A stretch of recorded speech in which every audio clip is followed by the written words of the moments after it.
Thank you. I'm also, I have also my time, so I will make sure that I'm on time here. When Hungary was already developing the populist regime, Poland was still ruled by other parties which are now in the opposition. But in 2011, when Jarosław Kaczyński lost another elections, in his speech he said, "One day we'll have Budapest in Warsaw." So what we see now, especially since 2015, is this Budapest in Warsaw plan in progress. Hopefully we are still not so advanced, and I will go back to this advancement of the populist changes in the end. But I would like to start from important historical remark. For many years, Poland was presented as a success story in the region and in the world. Success story of transition from socialist regime and socialist economy towards free market and liberal democracy. Thanks to initial free market reforms and peaceful transition, in which my boss and founder of civil development, Leszek Balcerowicz, had an important contribution. And then other politicians who were on this pro-reform path also played an important role. Thanks to these changes, we achieved rapid and stable economic growth, and which enabled closing the gap substantially between Poland and the West. After peaceful transition in Poland, we started building democratic institutions within the framework of the rule of law. Joining the European Union was important, not only for the Polish economy, and here single market was much more important than European Union funds, but also the EU accession as well as joining NATO both acted as external incentives for domestic legislative efforts to improve quality of institutions that were not present in Poland in the 80s or before during the communist regime.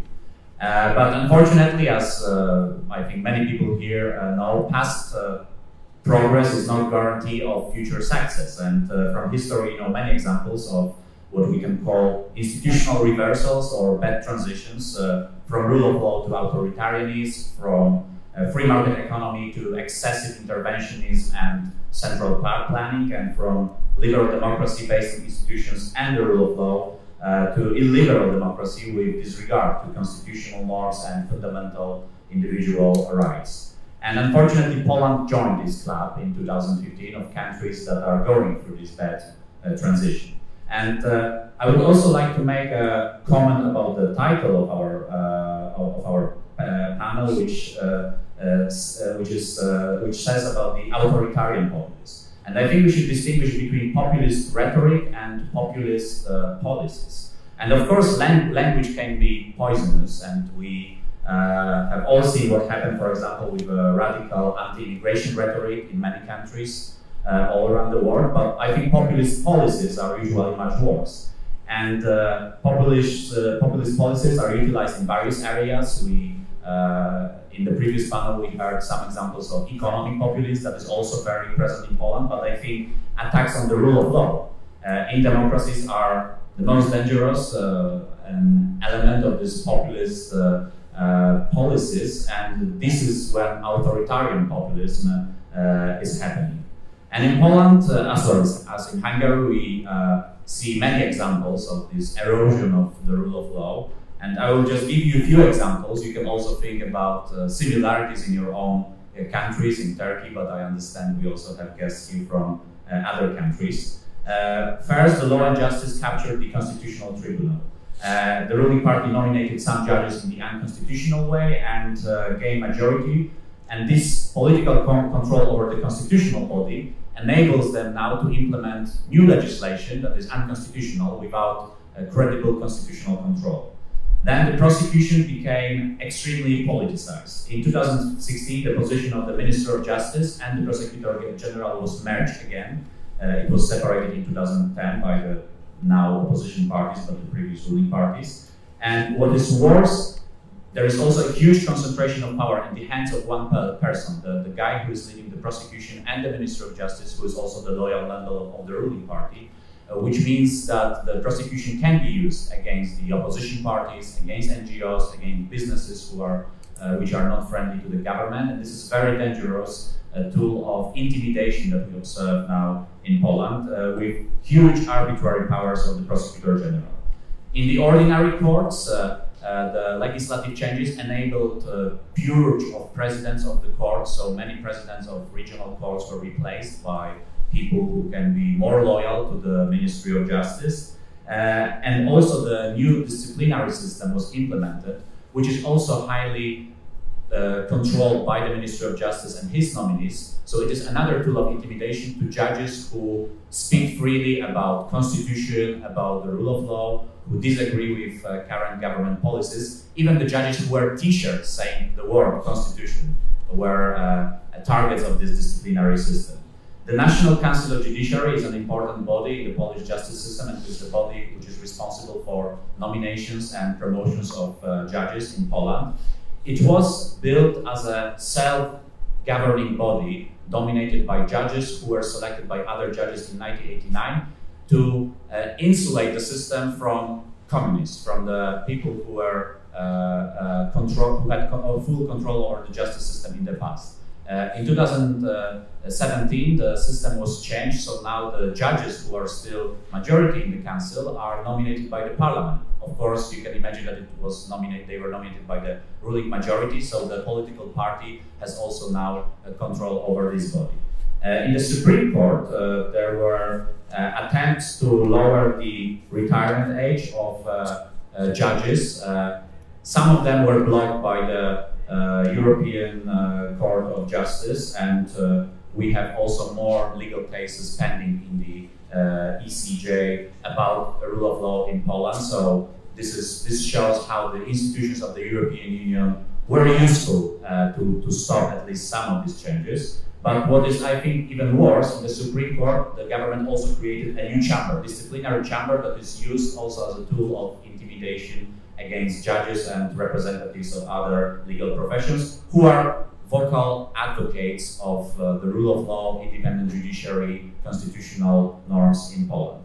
And these changes led to numerous protests all around Poland. I participated in many of them. Majority of the parliamentary opposition parties were against these changes. They produced valid criticism by many international organizations like the Venice Commission, European Commission, UN Special Rapporteur on the Independence of the Judiciary, and also governments of other countries which we regard as our allies. I would briefly want to mention our activities to fight with these changes in the justice system. Apart from this protest, we did a lot of analytical work, research, explaining the legal changes that are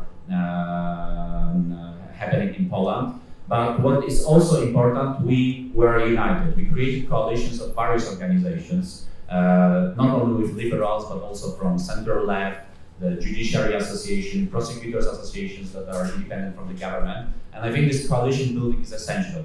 We may disagree about, the future of the tax system in Poland, the level of regulations, but first we have to defend the rule of law so we can have these discussions in a fair and fair environment within democratic institutions and the rule of law framework. And this coalition building was very important for Poland, and I hope it will continue in the future. We also created a special website, ruleoflaw.pl. You can all visit this website. It is explaining to foreigners in English what is happening in Poland in the area of the rule of law. And Zoltan used this word power, and I think this word should be also used in fighting with populists. I think we should make separation of power great again. We should show why concentrated power is a dangerous thing for individual rights, economic freedom, other freedoms that are important for all of us. And I think rule of law and justice government was a great example to show to some parts of Polish population why concentrated power is dangerous. Not only in the justice system, but also in the media and in other areas of public life. And I think we should also move beyond the traditional division of executive, legislative, and judiciary power that you can see in textbooks of political science, and show that there are other essential elements of separation of power. Free market, not so many state-owned companies or privatization of majority of them, because we see in Poland how state-owned companies can be used to serve political party purposes.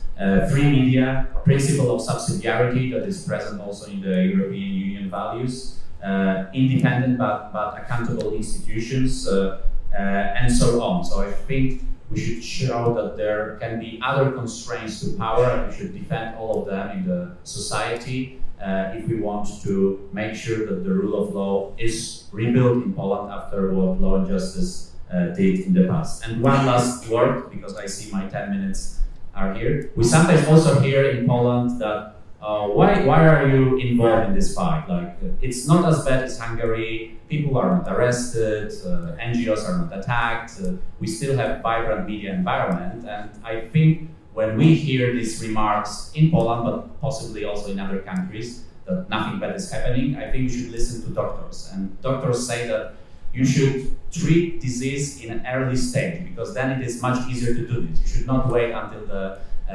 disease is much more advanced in your body. And I hope we can stop this plan Budapest in Warsaw before we achieve the level of that we can see now in Hungary, and probably more advanced levels in some other countries, for example, further to the east, to Poland. We see what is going on in Belarus or Russia. Thank you.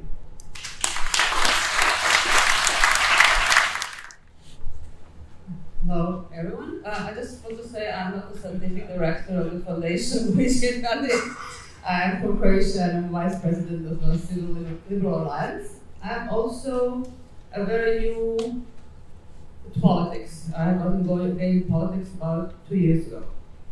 And listening to some of the discussion, I kind of got reminded about one of the examples of populism success, which is the debate before Brexit referendum, when on one side the government and the anti-populists were talking about the free market, and the populists were talking about taking control. And who won? Taking control. So rationale against politics and data and information and statistic and importance of institution building and decentralization and all these words, I think, do not work, because masses that follow populist movements don't understand nor care about that. And they are growing.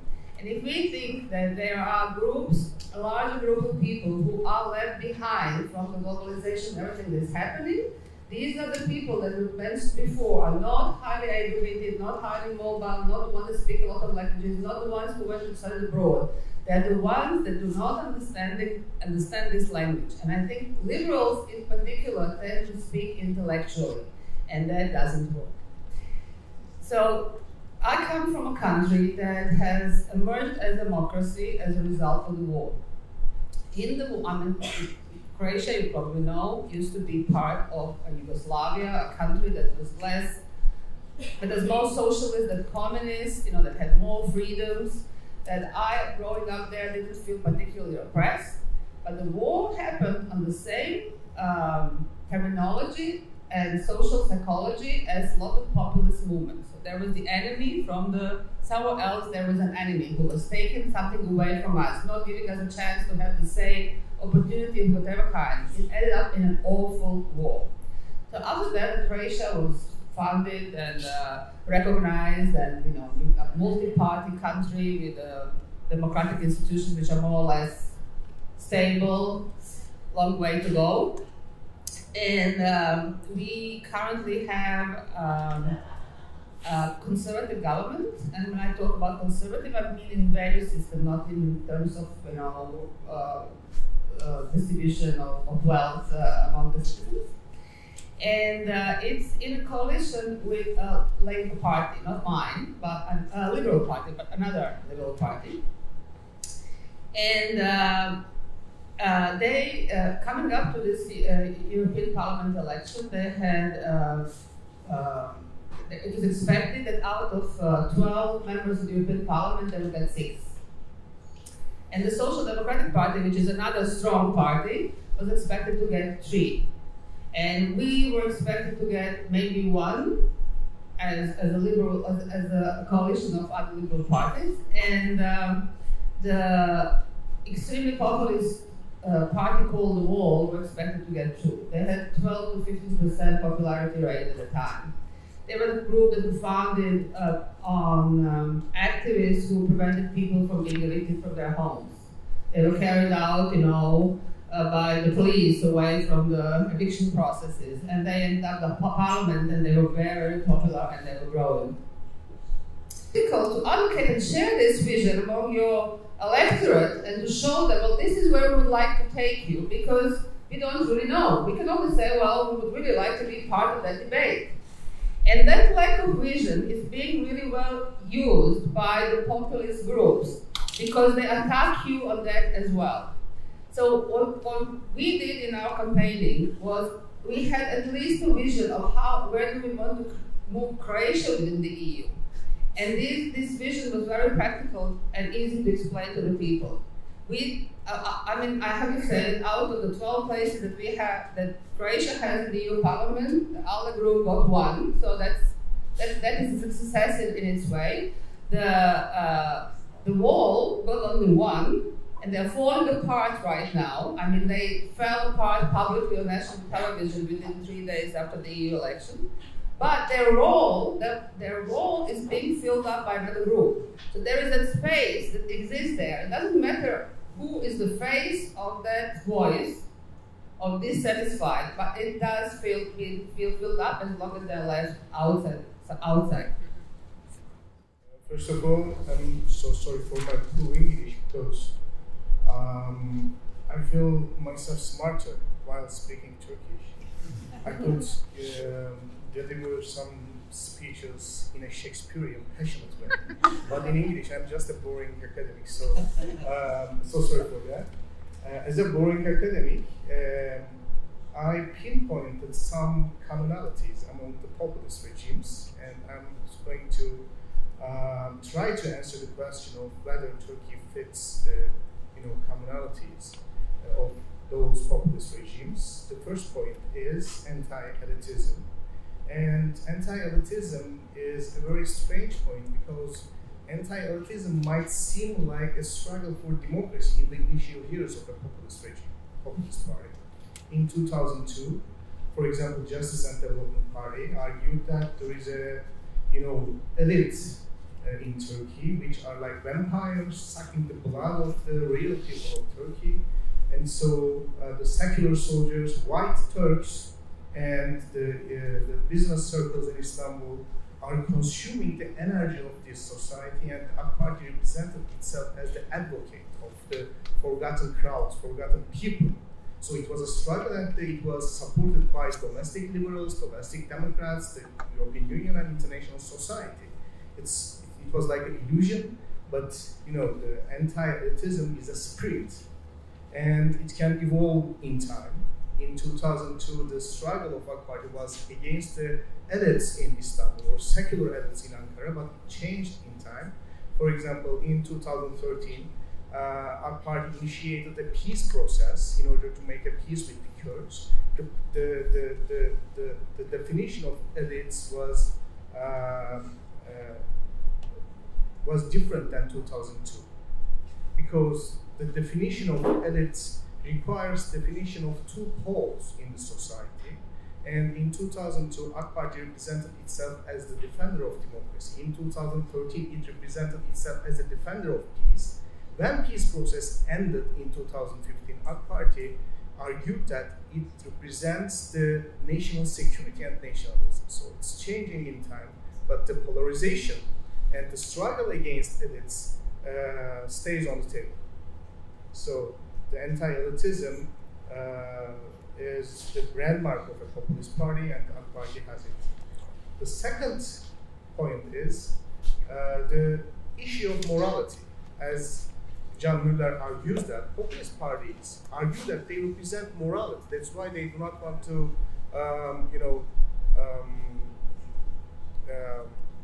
to be in a debate with the other opposition parties, because they represent morality. Morality cannot be discussed. Morality is not open for negotiation. And populist party represents morality, and the other actors in the political game could be labeled as immoral parties. This is a very efficient strategy to eliminate the political rivals in the political game. And the issue of morality also undermines the quality of public debate and the policies implemented by the government. Because you cannot conduct any public debate on the basis of technicality. For example, you can oppose a new airport project. It might be too costly, it might be very inefficient, but the response of the populist government might be like that. Are you against aviation industry? Are you against flying? So morality shapes the quality of public debate. For example, in 2017, I think, Turkey initiated a foreign policy towards Syria based on invasion in order to prevent the PKK terrorist organization's sphere of influence anyway. And Turkey initiated a military operation towards Africa.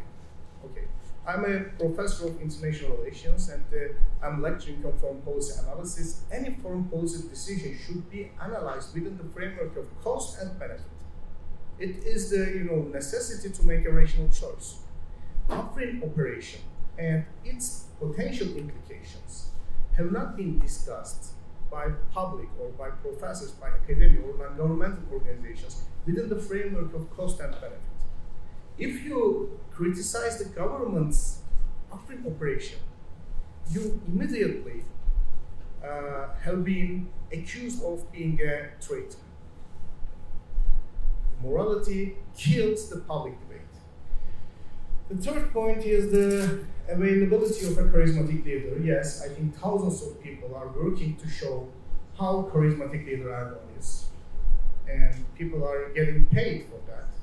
And Erdogan is the most, the intelligent guy in the community. He knows every kind of information that we cannot know. And he has a very huge analytical capacity. And the charismatic leader also knows better than us, and he knows what kind of future we will go. This is a danger for democracy because charismatic leaders kills the party that they represent.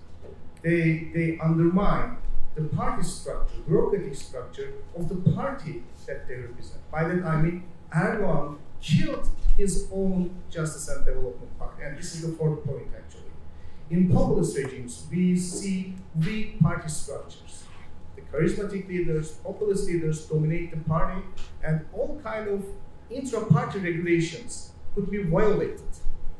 In 2002, AK Party had a party program, which was written by liberal, prominent professors and intellectuals, and it was a perfect program.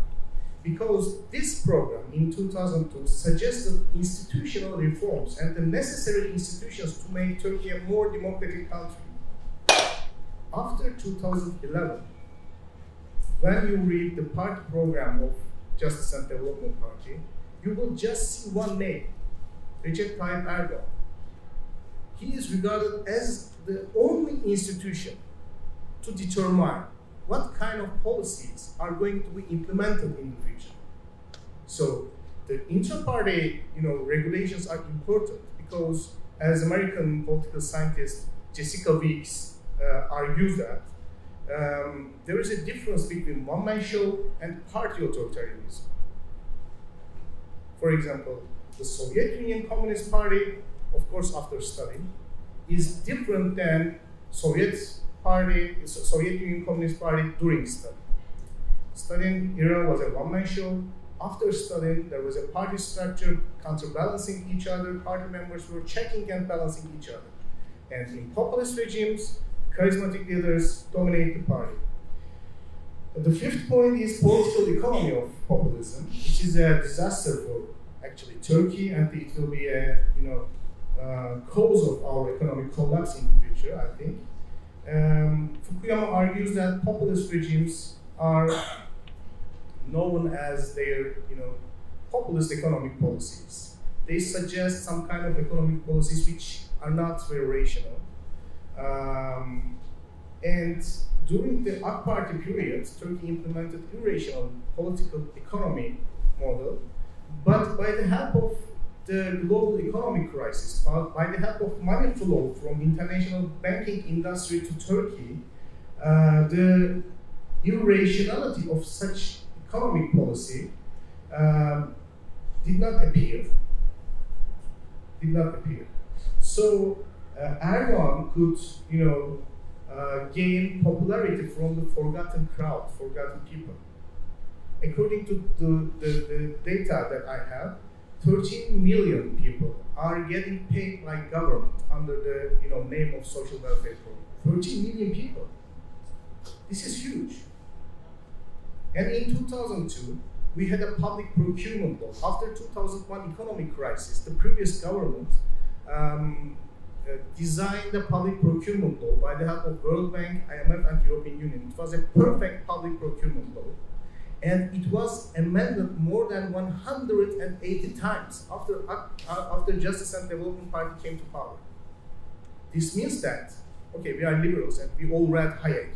This means that government is distributing welfare to individuals, no matter what kind of constitution you have, no matter what kind of liberties you have. If government is at the center of distribution machine, there is no free food as well.